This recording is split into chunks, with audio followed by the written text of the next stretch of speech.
Kwa majina yetu Shadrack Godfrey Peter, naenda kusema mstari wa Biblia katika kitabu cha Wafilipi 4 mstari wa 13 hadi 17. Na inasema, naweza mambo yote katika anitiaye nguvu, kwa kuwa mlifanya vyema katika ushiriki katika ziki yangu. Nanyi pia ninyi wenyewe mnajua, enyi Wafilipi wa kwanza, katika kuhubiri injili ya kutoa na kupokea, nilipotokea Makedonia hakuna kanisa lingine liloshirikiana nami, bali ninyi peke yenu. Hata nilipokuwa Thessalonike mliniletea msaada wa mahitaji yangu, na wala si mara moja.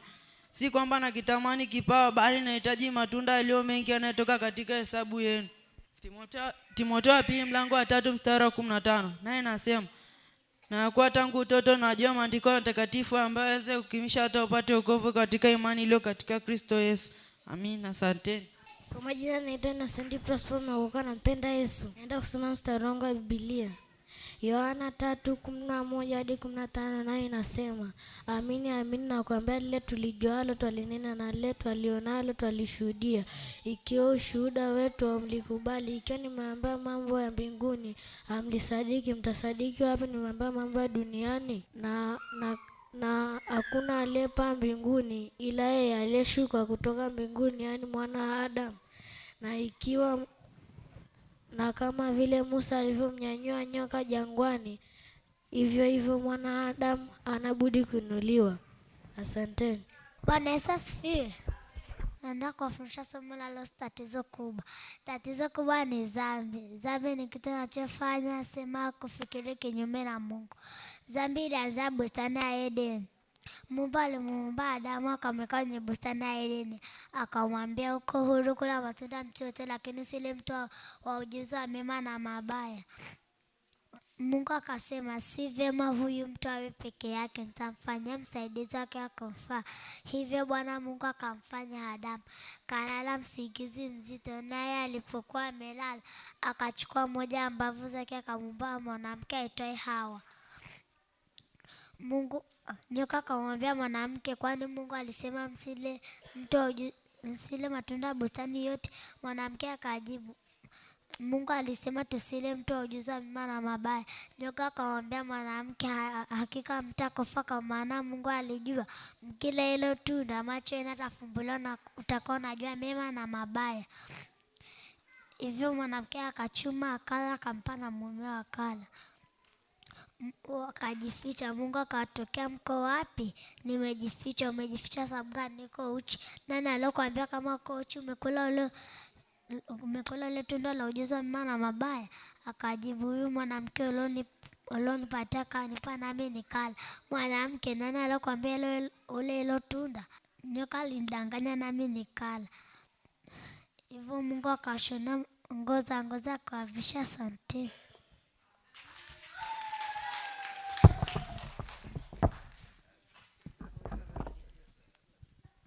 Bwana Yesu asifiwe. Naenda kusema kwa majina naitwa Divine Mwakuka mpenda Yesu. Naenda kusema mstari wangu wa Biblia. Zaburi 35 mlango wa kwanza, nao nasema, Bwana utete nao wanaoteta nami, upigane nao wanaopigana nami. Psalm chapter 3 verse 1 says that, how many are my foes? How many rise up against me?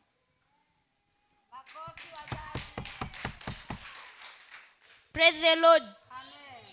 My name is Emmanuel John. I want to tell you my Bible verse from Genesis chapter 1 verse 1 up to 7. It says that, in the beginning God created the heaven and the earth, and the earth was empty, formless, and empty darkness over the surface of deep. And the Spirit of God was over the water. And God said, there be a light, and there was light. God saw that light, it was good.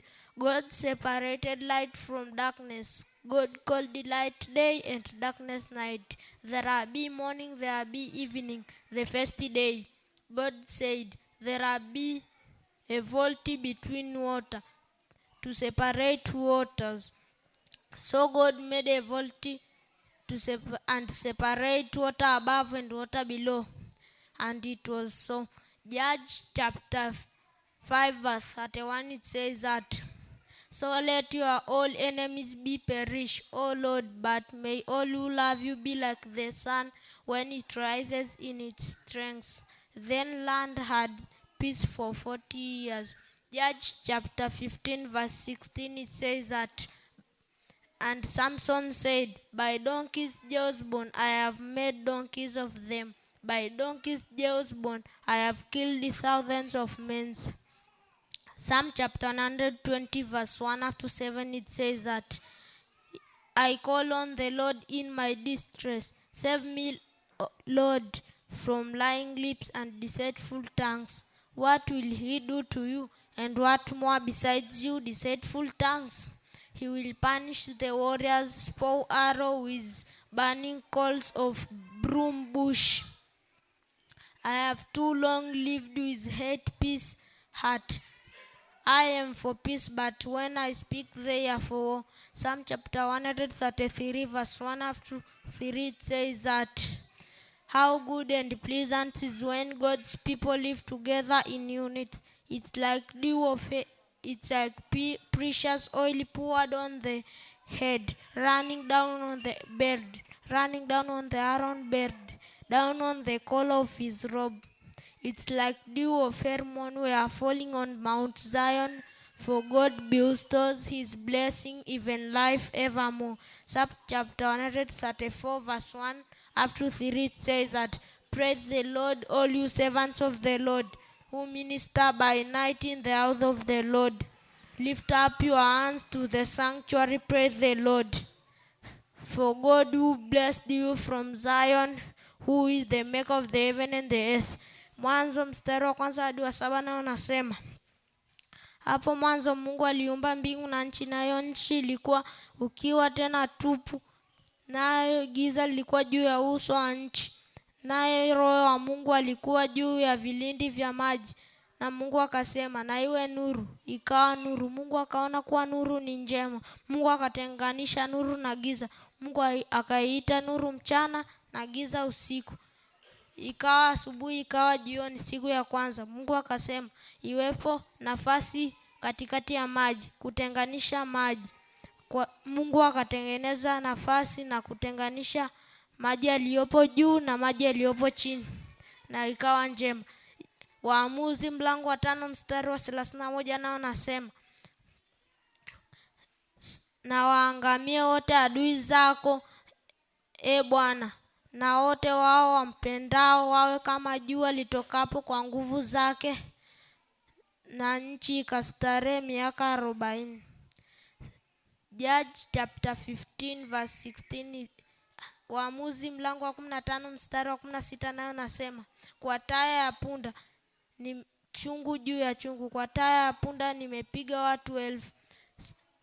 Zaburi 120 mstari wa 1 hadi wa 7 nayo nasema, kwa katika shida yangu nitamlilia Bwana, naye atanitikia.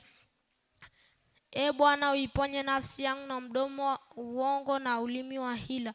Akupe nini, akuzidishie nini, ewe ulimi wa hila? Mishale ya mtu hodari iliyochongoka, pamoja na makaa ya mretemu.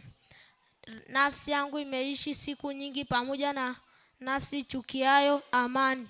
Mimi ni wa amani, lakini nikinena wao ni wa vita.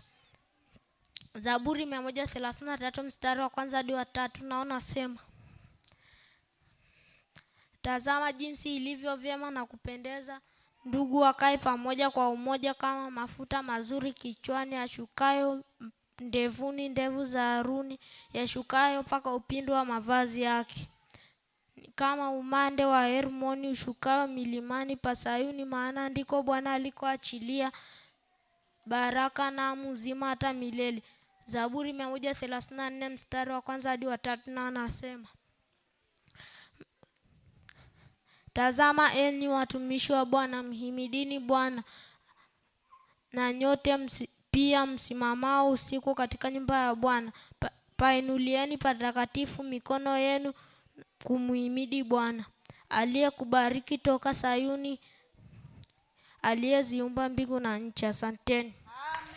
Asante sana, asante sana. Asante sana. Bwana Yesu asifiwe. Jamani, makofi ya kutosha. Nilishatoa zawadi kwake, lakini jamani, mama aliyemzaa, ili tumbo ambalo limzaa huyu mtoto, hebu mshikeni mkono basi, hata kumwambia hongera basi.